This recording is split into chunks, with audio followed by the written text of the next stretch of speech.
तो एक आपको डॉक्टर को बताना पड़ेगा कि ये बच्चा G6PD डेफिशिएंसी है, तो इसको वही दवाई दें जो ये इसकी बॉडी टॉलरेट कर सके।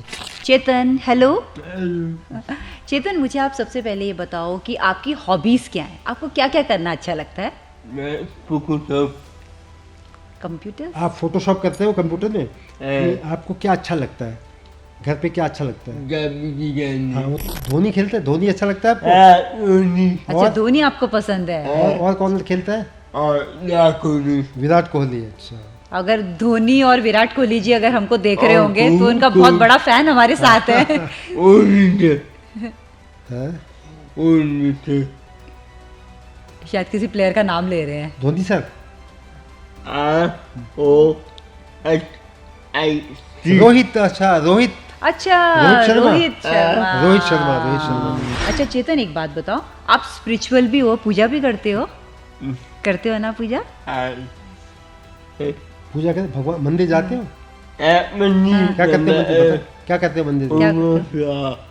ओम नमः शिवाय। ओम नमः शिवाय करते हो? पूजा करते हो? मंदिर बुका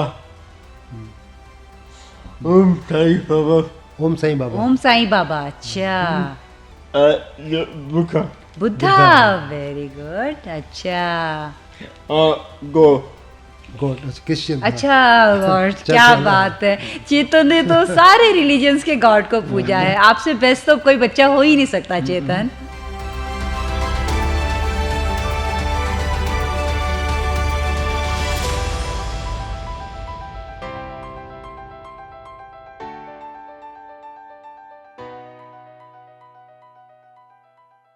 चैलेंजेस क्या हैं? यदि हम आपसे पूछें कि आपकी लाइफ के चैलेंजेस क्या हैं, तो आपके दिमाग में कई तरह की चीजें आएंगी। फैमिली से रिलेटेड, रिलेशनशिप से रिलेटेड, प्रोफेशन लाइफ से रिलेटेड। डेली रूटीन की ये लाइफ जो होती है, ये हमें किसी चैलेंज से कम नहीं लगती। कईयों के लिए तो सुबह जल्दी उठना भी बहुत बड़ा चैलेंज होता है। ऑफिस के काम को टाइमली पूरा करना, ये बहुत बड़ा चैलेंज है। आज हमारे पॉडकास्ट स्टूडियो में एक ऐसे व्यक्ति उपस्थित हैं जिन्होंने इनकम टैक्स डिपार्टमेंट में बतौर एडिशनल कमिश्नर काम किया है और अपने प्रोफेशन के साथ साथ अपनी फैमिली लाइफ को भी बखूबी निभाया है। उनकी पूरी लाइफ किसी चैलेंज से कम नहीं रही है। आज हमारे स्टूडियो में हम उनका स्वागत करते हैं, उनका और उनके प्यारे बेटे का। नवीन सर, चेतन, आपका मैं बहुत बहुत तहे दिल से आप लोगों का स्वागत करती हूँ। Thank you Deepti. Thank you doctor Deepti. नमस्ते।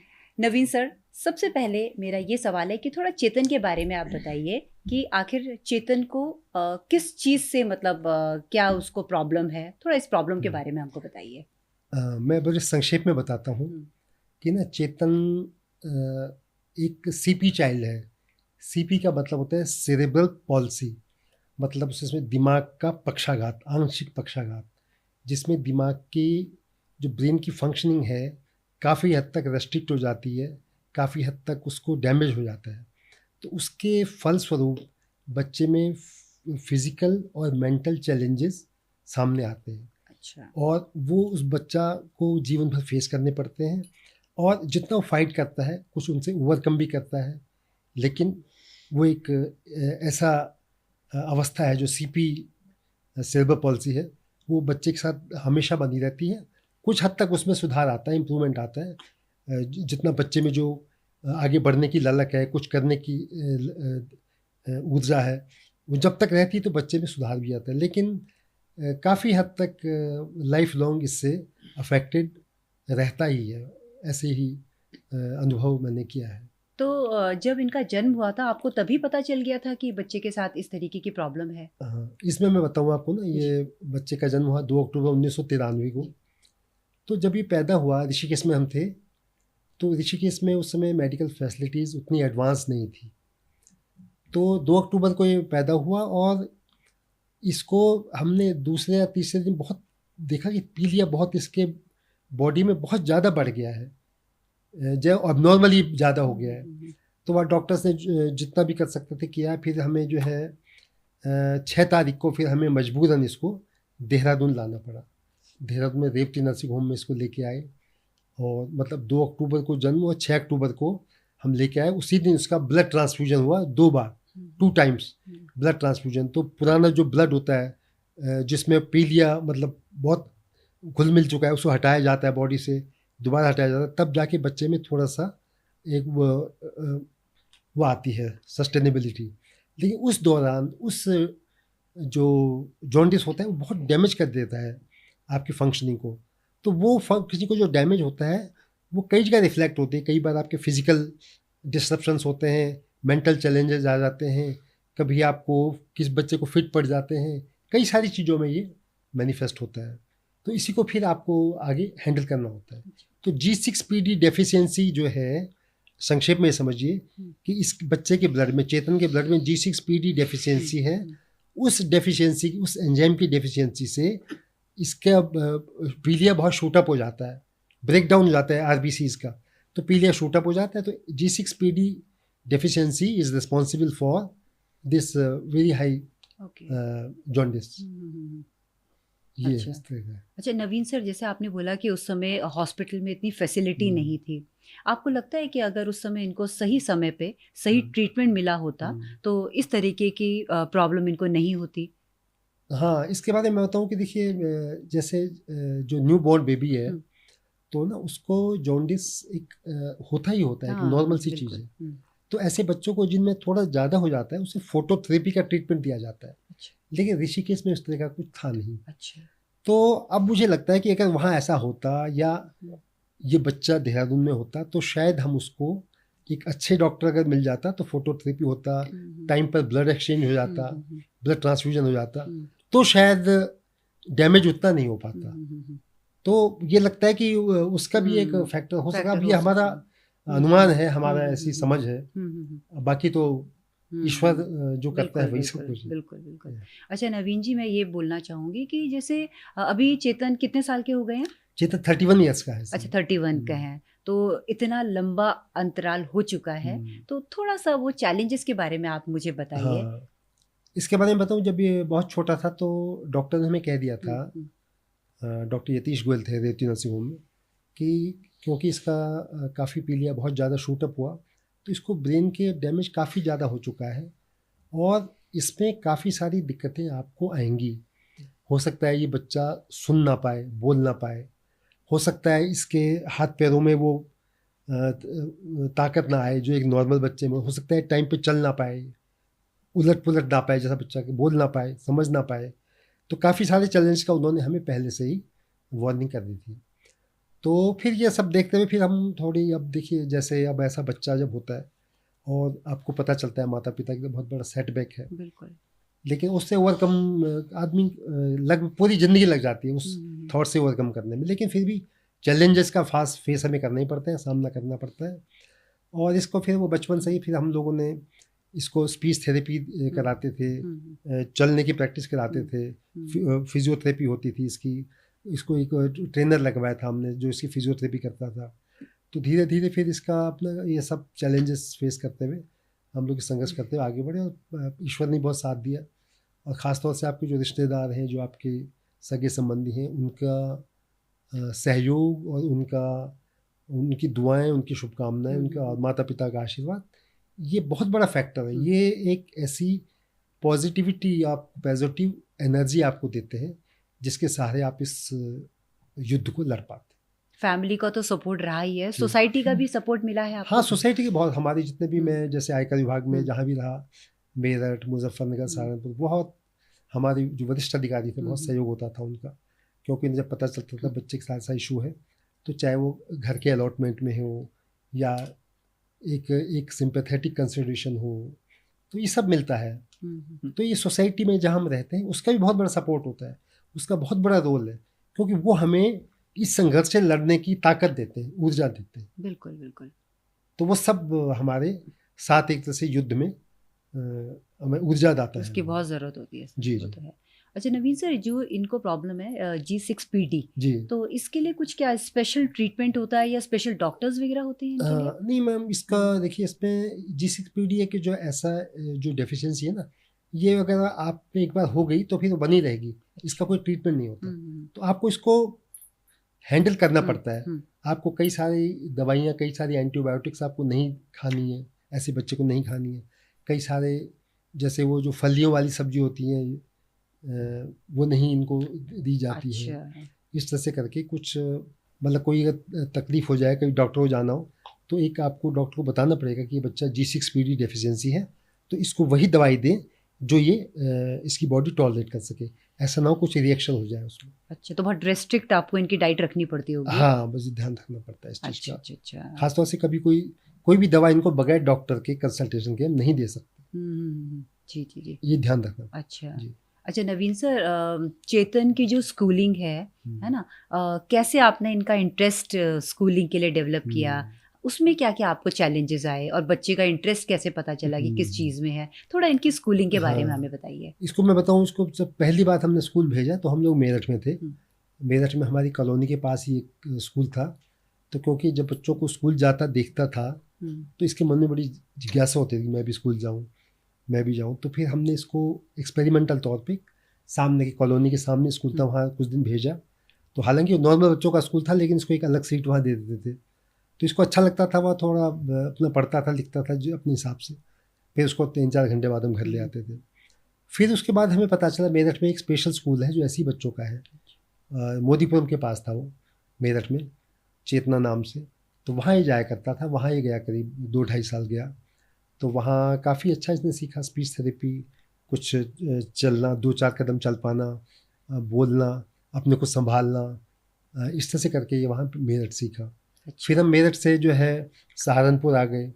वहाँ करीब हम 8 साल रहे। वहाँ एक संकल्प नाम का स्कूल था। संकल्प में बहुत अच्छी इसकी ट्रेनिंग हुई, स्पीच थेरेपी से लेकर जितने भी इसको जो भी प्रॉब्लम्स हैं इसको सब उसको एड्रेस करते हुए वहाँ इसने काफ़ी सुधार उसमें आया।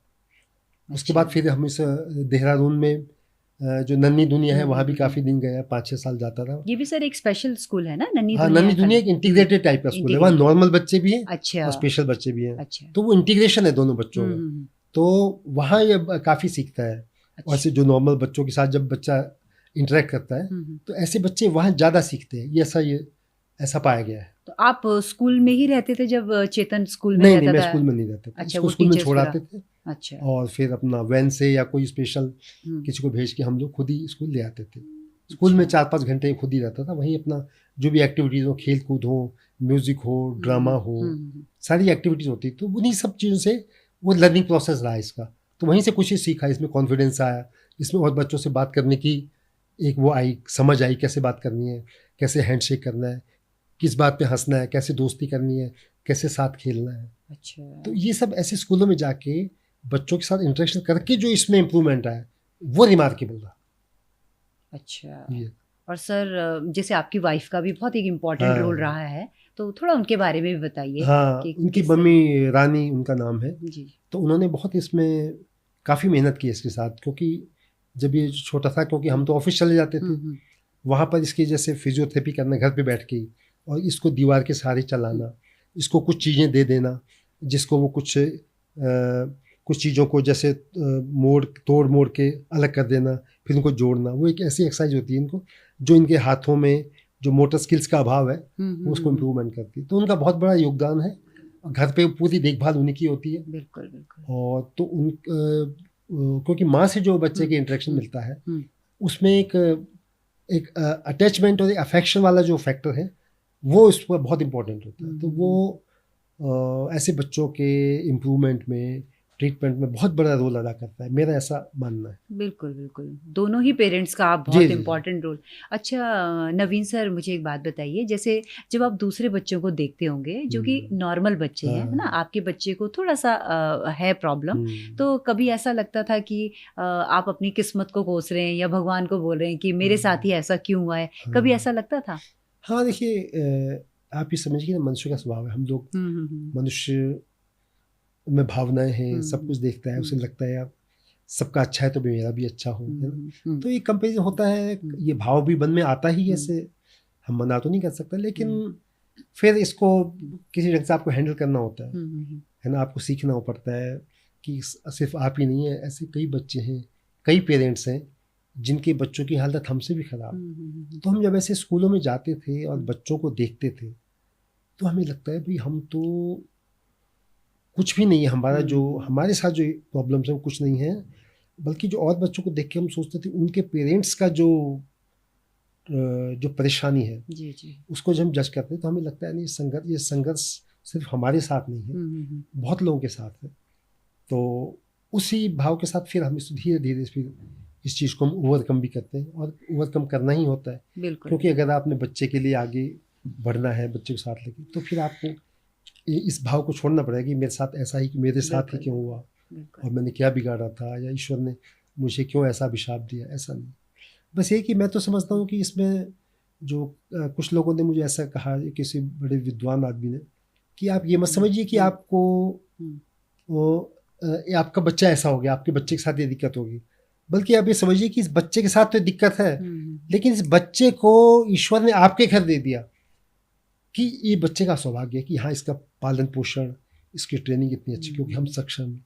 तो ये भाव अगर हम लेके चले तो फिर हम इस संघर्ष में आगे बढ़ जाते हैं। बहुत अच्छी बात बोली। तो बीइंग पेरेंट, आप जिनके नॉर्मल बच्चे हैं उनसे आप कितना अपने आप को अलग पाते हैं? हाँ नहीं, देखिए उस पर तो हम ये बात है कि सेंस ऑफ रिस्पॉन्सिबिलिटी बहुत ज़्यादा आ जाता है। बिल्कुल। मतलब हमेशा आपको जागरूक रहना है, हमेशा आपको सचेत रहना है। एक लगता है कि कहीं आप गए भी हो तो लगता है वो कहीं बच्चा गिर ना जाए, चोट ना लग जाए। एक ये सम सॉर्ट ऑफ अलर्टनेस बनी रहती है हमेशा, एक चिंतित होने का भाव होता ही है। एक जो एक वो होता है ना, एक बिल्कुल फ्रीनेस, वो फ्रीनेस नहीं आ पाती। तो लेकिन वो है उससे आपको उसी को हैंडल करना है, उसी के साथ आगे बढ़ना है। फ्यूचर को लेके कोई इनसिक्योरिटी कभी होती है आपको? हाँ नवीन जी, हमने सुना है कि चेतन को कंप्यूटर्स में बहुत इंटरेस्ट है, तो आपको कब पता चला कि कंप्यूटर में इसका ज़्यादा इंटरेस्ट डेवलप हो रहा है? तो वो स्किल कैसे आपने पता किया बच्चे का?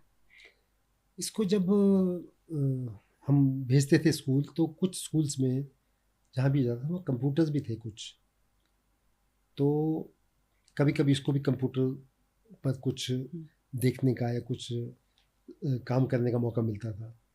तो इसको फिर हमें लगा कि ये जो है काफ़ी मतलब उत्सुक है कंप्यूटर के लिए, और कंप्यूटर के लिए बहुत इसके अंदर एक बहुत कौतूहल है कि मैं कंप्यूटर पे काम करूँ, ऐसा करूँ।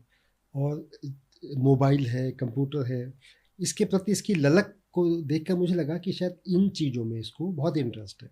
कहीं भी से अगर कंप्यूटर दिखता था तो ये जाके उसमें कुछ उसके बटन दबाना, कुछ उसमें नई चीज़ दबाना को कर रहे, तो इसको बड़ा अच्छा लग रहा था। बड़ा ये कर रहा है, बहुत देर तक मैं इसका मन कर रहा था कंप्यूटर के सामने रहूं और इसको ऑपरेट करूं।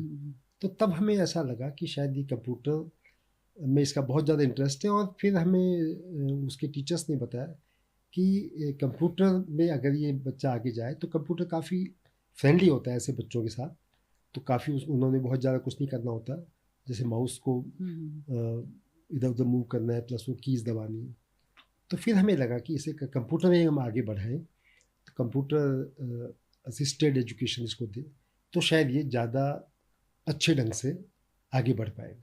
तो सर इनके लिए क्या कुछ स्पेशल इंस्टीट्यूट्स होते हैं जहाँ पर, या कुछ स्पेशलाइज्ड कंप्यूटर्स होते हैं जहाँ पर ऐसे बच्चों को सिखाया जाता है? क्योंकि थोड़ा मोटर कोऑर्डिनेशन में दिक्कत आता होगा ना इसमें। ऐसे तो कोई अलग से नहीं है, ऐसे कोई सेंटर या स्कूल्स मेरी जानकारी में नहीं है। अच्छा। लेकिन क्योंकि इसको बहुत ज़्यादा इंटरेस्ट है, मतलब इससे जो इसकी उत्सुकता है, जो इसका जो अंदर ऊर्जा है इसे सीखने की वो है, तो हालांकि इसके जो हाथों में जो मोटर स्किल्स जो है उतनी मजबूत नहीं है, पॉइंटेड ग्रिप नहीं है इसकी। अगर ये कोई चीज़ पकड़ेगा तो ऐसे ऐसे बहुत मुश्किल से पकड़ पाता है। तो सर वो कीबोर्ड में फिर कीबोर्ड करता है, क्योंकि इसको अंदर वो है ना, वो मतलब करने की इच्छा है। तो करता है, कभी एक उंगली से दबाएगा, कभी दो उंगली से दबाएगा। तब हम इसे कहते हैं दोनों हाथों को यूज़ करो, एक हाथ को कम यूज़ करता है। तो बाकी उंगली से प्रेस करके ये अपना वो कर लेता है।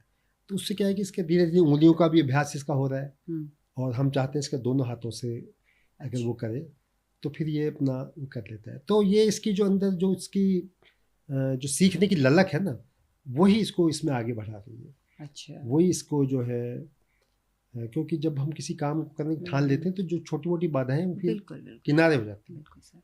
तो इसलिए जब इसका कंप्यूटर में इंटरेस्ट लगा तो फिर कंप्यूटर के सहारे टाइप भी करता था, कंप्यूटर के सहारे सब कुछ कर लेता। तो हमें लगा कि अब कंप्यूटर के क्षेत्र में ही इसको आगे बढ़ाना है, तो फिर हम जब देहरादून आए तो यहाँ एक कंप्यूटर इंस्टीट्यूट में इसको हमने दाखिला दिला, एडमिशन दिला दिया, जहाँ ये आजकल जाता है। ग्राफिक डिजाइनिंग सीख हाँ, रहे हैं? हाँ, अच्छा, चेतन जो है ग्राफिक डिजाइनिंग सीख रहा है। क्या क्या सीख रहे हैं बेसिक ग्राफिक डिजाइनिंग में? बेसिक चेतन भास कंप्यूटर रहे सीख हैं? चुका है। अच्छा, बेसिक चीज़ें सब कर देता है, हम्म, कॉपी करना, हम्म, फॉरवर्ड करना, अपना वो पावर पॉइंट बनाना, ये सब इसने करके फिर इंस्टीट्यूट में काफ़ी कंसल्ट किया सभी वहाँ के टीचर्स ने, तो उनका भी इस बच्चे के लिए graphic designing is the best line of future. तो ग्राफिक डिज़ाइनिंग सीखता है और उसमें उसका इंटरेस्ट भी है। अच्छा, और क्योंकि उसमें इमेजिनेटिव वो है, आपको इमेजिनेशन करना है, बिल्कुल तो बिल्कुल। वो थोड़ा इसके फैकल्टी वो तो है ही इसकी। तो ग्राफिक डिज़ाइनिंग के क्षेत्र में ये आगे बढ़ना चाहता है, बहुत इसकी अंदर से ललक है कि मैं ग्राफिक डिज़ाइनिंग की फील्ड में ही आगे जाऊँ। तो आगे चेतन क्या करना चाहता है? मतलब इसी फील्ड में कुछ जॉब करना चाहते हैं हाँ, या कुछ इसका अपना मन है, देखिए हाँ, इसके बहुत इच्छा है इसकी कि हम्म, मेरे को कोई जॉब मिले। मुझे अक्सर कहता है कि पापा मेरी जॉब कहाँ लगेगी, जब हम बाजार जाते हैं बताओ मेरी दुकान कहाँ होगी या मेरा ऑफिस कहाँ पे होगा, पूछता रहता है मुझसे। तो मैं इससे कहता हूँ नहीं, अभी तुम सीख लो, कहीं भी दुकान कर लेंगे, घर से ही हम कर लेंगे। तो ग्राफिक डिज़ाइनिंग के क्षेत्र में इसकी जाने की इच्छा है और ये चाहता है कि मैं अपना काम करूँ। जॉब तो देखिए, जॉब तो मिलने का थोड़ा सा बड़ा डिफिकल्ट होता है ऐसे बच्चों के लिए, कोई जॉब कोई भी प्रोवाइड नहीं करता। लेकिन ऐसे बच्चे अगर थोड़ा सा जैसे हम लोग सहयोग कर दें या कोई और हम इसका ट्रेनर साथ रख दें, तो फिर अपने बलबूते पे ही कुछ काम कर लेगा। छोटे चाहे हम घर से ही इसको काम करा दें, तो फिर कुछ काम इसके पास आएगा ग्राफिक डिज़ाइनिंग से संबंधित, तो उसको करके शायद ये उस फील्ड में चला जाए। ये इसकी तो बहुत इच्छा है और हमारी भी ईश्वर से ही प्रार्थना है कि शायद ये फील्ड इसके लिए बिल्कुल बिल्कुल सही ऐसे रहेगा। होगा। अच्छा, मतलब अपना ही कुछ स्टार्ट हाँ, करना अपने चाहेंगे स्टार्ट ना कि करेंगे चेतन अपना ही जी, करे। क्योंकि जॉब मिलना बहुत मुश्किल है ऐसे बच्चों के लिए, तो हाँ, बिल्कुल बिल्कुल। मुश्किल है। और ग्राफिक डिज़ाइनिंग में भी ऐसा बच्चों का ज़्यादा एम्प्लॉयमेंट के अवसर नहीं होते। तो अपना काम ही करेगा, हम लोग सपोर्ट करेंगे, तब शायद ये आगे बढ़े। बिल्कुल ऐसा ही होगा। जी, और नवीन जी, अपने को मोटिवेटेड रखने के लिए आप क्या करते हैं? चेतन मैं को तो तो आपने कंप्यूटर के लिए छोड़ दिया, उसके बाद जो आपका हाँ, खाली समय है हाँ, उसमें आप क्या करते हाँ, हैं? देखिए मैं बताऊं कि ना, वैसे तो मैं आयकर विभाग में 37 साल की सेवा की, लेकिन साहित्य, संगीत, शायरी और कविता ये मेरे ज़बरदस्त शौक है और यही मुझे जो है ऊर्जा देते रहते हैं। जब मैं कभी लो फील करता हूँ या कभी निराशा सी मन में आने लगती है, तो संगीत है, कुछ कुछ कविताएं वगैरह भी लिख लेता हूँ, गज़लें भी लिख रखी हैं, कुछ गाना भी गा लेता हूँ, बांसुरी बजाता हूँ, हारमोनियम बजा लेता हूँ। तो इन सब चीज़ों ने मुझे ऊर्जावान बना रखा है।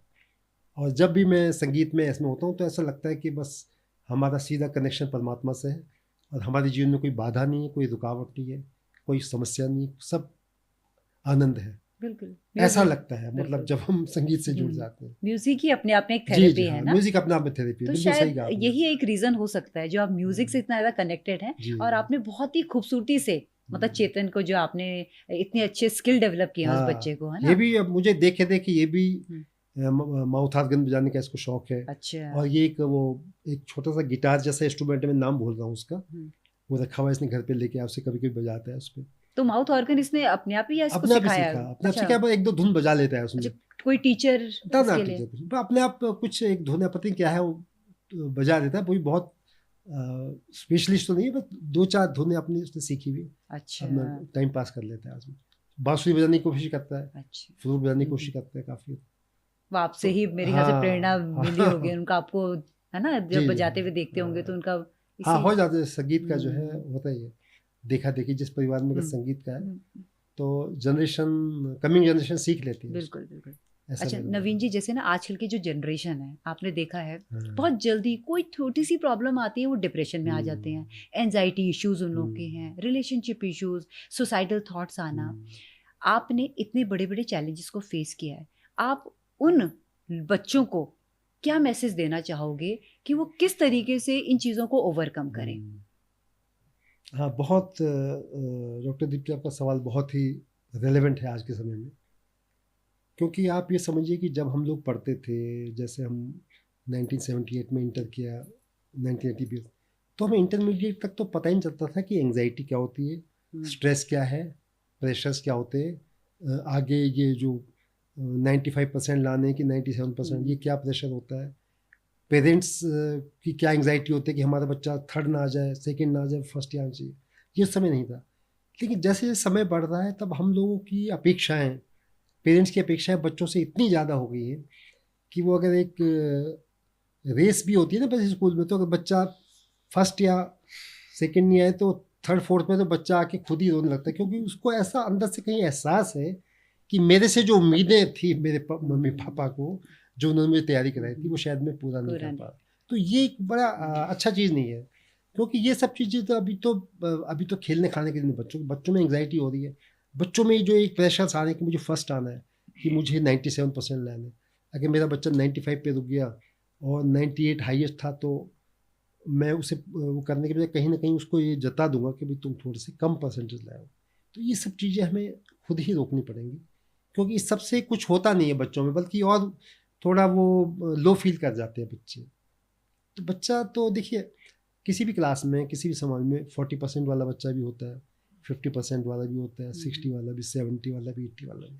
हर बच्चे क्लास में आगे बढ़ते हैं, और कभी कभी 90% वाले बच्चे बहुत अच्छा कैरियर बनाने के बावजूद बेकार बन जाते हैं, डिप्रेशन में आ जाते हैं। और कई बार वो 60 और 50% वाले बच्चे एक मध्यम वर्गीय कैरियर बनता है उनका, लेकिन उनका जीवन बहुत खुशियों से भरा होता है। तो बहुत ज़्यादा जो एम्बिशंस हैं आदमी की कि मुझे बहुत ऊंचाई पे पहुंचना है, मुझे इस वाली सर्विसेज में जाना है, मुझे इतना वाला पैकेज लेना है, तो ये सारी एम्बिशंस आदमी को कहीं ना कहीं खोखला कर रहे हैं। क्योंकि सब लोग तो उतने जो ऊंची चोटियाँ होती हैं वो बहुत ज़्यादा लोगों के लिए नहीं होती, वहाँ कुछ ही लोग आ सकते हैं, बाकी लोगों को नीचे रहना पड़ता है। तो सीढ़ी के हर पायदान है, हर पायदान पे किसी को रहना होगा। तो बहुत ज़्यादा एम्बिशंस ना तो बच्चों को पालने दें और ना हम बच्चों से उम्मीद करें। अगर आपका बच्चा 70 से 75% भी ला रहा है तो आप निराश ना हो, हताश ना हो, परेशान ना हो जाए। वो आगे चल के अगर बच्चे में सेल्फ कॉन्फिडेंस में है, सेल्फ कॉन्फिडेंस है, और बच्चे के अंदर कुछ जो आपने उसका स्पार्क है, जो उसके अंदर की जो चिंगारी है, अगर आपने उसको प्रज्वलित कर दिया तो बच्चा जिस फील्ड में जाएगा अपना काम करेगा, बहुत अच्छा करेगा। इसलिए बच्चों को, पेरेंट्स को भी चाहिए कि बच्चों को दबाव में ना लाए, और बच्चे भी ये थोड़ा समझें कि बहुत ज़्यादा एंग्जाइटी में ना रहें। और अगर 90% नहीं आए तो 80 बहुत है, 80 नहीं आए तो 70 बहुत। ये भाव हमें लेना ही पड़ेगा, पेरेंट्स को भी ये बच्चों को बताना पड़ेगा, एहसास कराना पड़ेगा। बहुत ज़रूरी है, बहुत ज़रूरी ये है, मेरा मानना बहुत ज़रूरी है। जिस तरीके के मेंटल इश्यूज बढ़ते जा रहे हैं, और ये बहुत अच्छा मैसेज आपने उन बच्चों के लिए दिया है। अब हम चेतन से थोड़ा सा बातचीत जी कर जी लें, हाँ बिल्कुल। है ना। चेतन, हेलो। चेतन, मुझे आप सबसे पहले ये बताओ कि आपकी हॉबीज क्या है, आपको क्या क्या करना अच्छा लगता है? मैं फोटोशॉप, कंप्यूटर। आप फोटोशॉप करते हो कंप्यूटर में? आपको क्या अच्छा लगता है, घर पे क्या अच्छा लगता है? हाँ वो तो। और गाना अच्छा लगता है?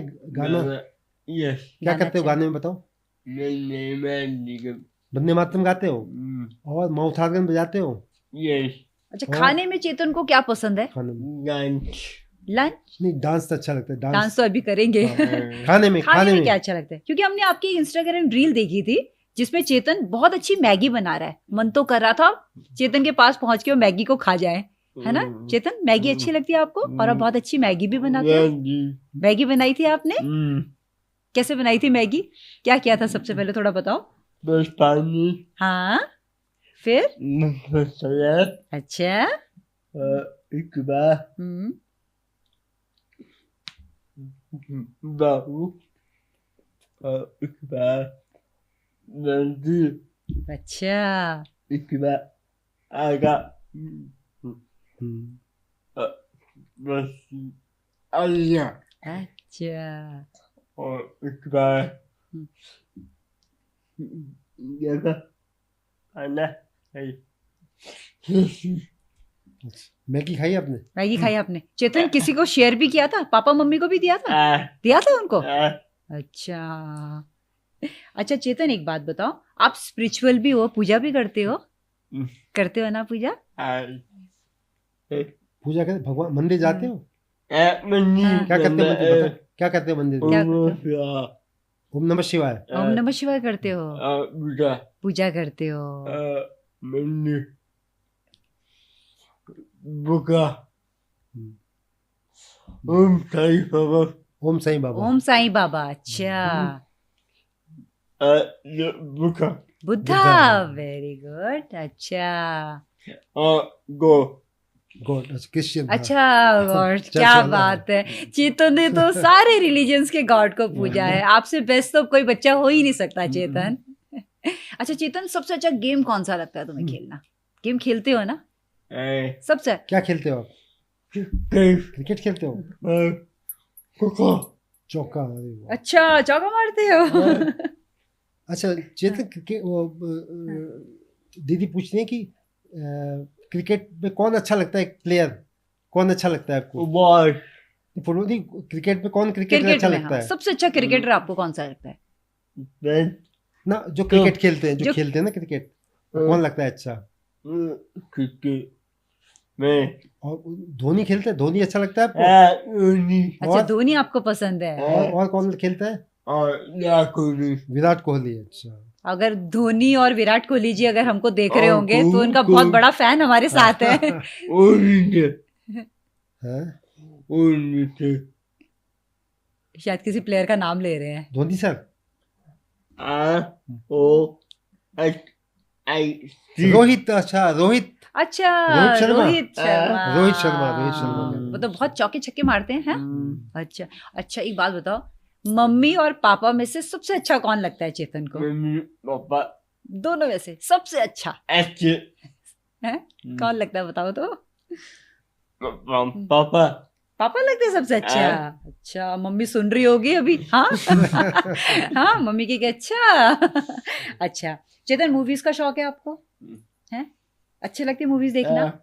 अभी कौन सी मूवी पिक्चर देखी देखी आपने? तुमने? अभी पिक्चर कौन सी कौन सी देखी? देखी? सबसे रिसेंट? पिक्चर कौन सी देखी? पिक्चर पिक्चर सितारे जमी पर। सितारे जमी पे। अच्छा, और आमिर कौन सा? खान की मूवी है।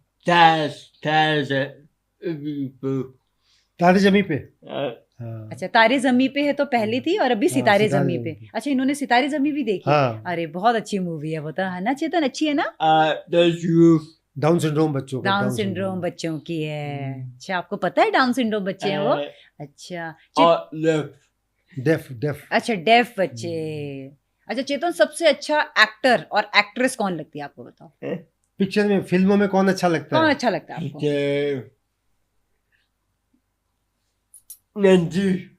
हैं? नहीं, कौन अच्छा लगता है आपको? शाहरुख खान अच्छा लगता है, या आमिर खान अमिताभ अच्छा लगता बच्चन, है? या आमिर खान? आमिर खान। और हीरोइन भी कोई पसंद है, एक्ट्रेस? प्रियंका? सलमान खान भी पसंद है।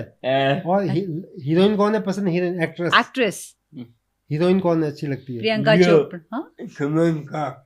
ना, सलमान, वो अभी वो समझ नहीं पा रहा उस चीज़ अच्छा चलो, कोई बात नहीं। हाँ। आमिर खान पसंद है चेतन को। अच्छा चेतन, आप फ्लूट भी बहुत अच्छा बता करते हैं ना, बहुत अच्छा उसको प्ले करते हैं। को। बांसुरी बजाते हो आप? बांसुरी बजाते हैं, है ना? या क्या आप हमें क्या सुनाएंगे, ये बताओ आपको जो अच्छा लगता है। माउथ ऑर्गन जरा बजा के सुनाओ तो हमको।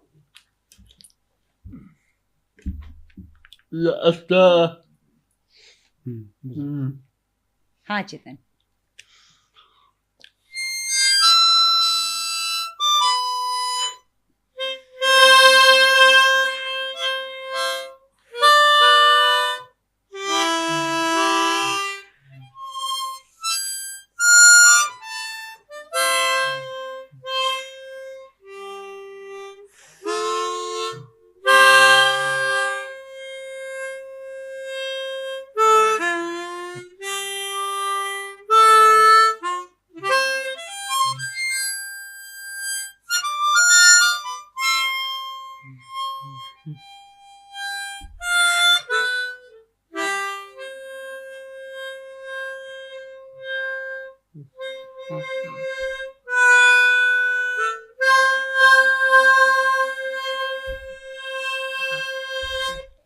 वेरी गुड चेतन, एक्सीलेंट, बहुत बढ़िया, बहुत सुंदर, बढ़िया। बहुत सुंदर चेतन, बहुत एक्सीलेंट, एक्सीलेंट। अच्छा नवीन सर, चेतन का तो हमने टैलेंट देख लिया, जी। पर आप भी के अंदर टैलेंट कूट कूट के भरा हुआ है। तो बस जाते जाते, तो नवीन जी हम चाहते हैं कि आप भी, आपके सामने ये रखी हुई है कि मैं देख रही हूँ, है ना? मैं अगर आपकी इजाज़त हो तो एक बांसुरी पर एक पहाड़ी धुन प्रस्तुत करना चाहता बिल्कुल हूँ। बिल्कुल नवीन जी। तो हमारा सौभाग्य है कि आप बजाएं। इसको सुन के आपको शायद पहाड़ों की याद आए। जी जी। पहाड़ों में जो कल नदियाँ बहती हैं, अच्छा। हरे भरे पेड़ हैं, पंछियों का चहचहाट है।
धन्यवाद।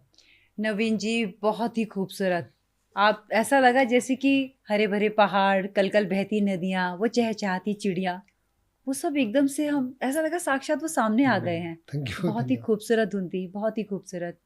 और नवीन जी, तहे दिल से मैं शुक्रिया करना चाहती हूँ आपका कि आप एक ऐसे ब्लेस्ड बच्चे के पेरेंट्स हैं और बहुत चैलेंजेस आप फेस कर रहे हैं और आप एक रोल मॉडल हैं उन पेरेंट्स के लिए, उन बच्चों के लिए जो छोटी सी बातों में डिप्रेशन में आ जाते हैं, एंजाइटी में आ जाते हैं, और वो पेरेंट्स जो ऐसे बच्चों का पालन पोषण कर रहे हैं और पेरेंट्स भी ऐसी प्रकार की प्रॉब्लम्स को फेस कर रहे हैं। तो आज हमारा जो मेन रीज़न आपको स्टूडियो में बुलाने का यही था कि आप उनके लिए एक रोल मॉडल बने, और वो भी जिनके इस प्रकार के स्पेशल चिल्ड्रन हैं उनके लिए आप एक रोल मॉडल है कि हम इतने चैलेंजेस के बावजूद भी बहुत अच्छे से अपने बच्चों को पाल सकते हैं, और उनके अंदर हमें सिर्फ देखना है कि उनके अंदर क्या स्किल है, उस स्किल पर हमको काम करना है। तो थैंक यू सो मच नवीन जी। धन्यवाद। धन्यवाद doctor Deepti. Thank you Chetan, thank you so much, thank you. आज का जो हमारा पॉडकास्ट था वो हमारा था मिस्टर नवीन उपाध्याय और उनके प्यारे से बेटे चेतन के साथ। आज के पॉडकास्ट में हमने देखा कि किस तरीके से चैलेंजेस भरे जीवन से उन्होंने अपने बेटे को पाला पोसा और आज उसको इस काबिल बना दिया कि वो कंप्यूटर्स में ग्राफिक डिज़ाइनिंग कर रहा है। कितना सुंदर उसने माउथ ऑर्गन हमको बजा के सुनाया। तो इतना सुंदर उसका स्किल डेवलप किया है और उसके पेरेंट्स का बहुत इंपॉर्टेंट रोल रहा है उसकी लाइफ में। तो ये उन पेरेंट्स के लिए रोल मॉडल है, उन बच्चों के लिए रोल मॉडल है बहुत जल्दी जो डिप्रेशन में आ जाते हैं, एंजाइटी में आ जाते हैं। ऐसे ही खास मेहमानों के साथ हम बहुत ही जल्दी उपस्थित होंगे। धन्यवाद।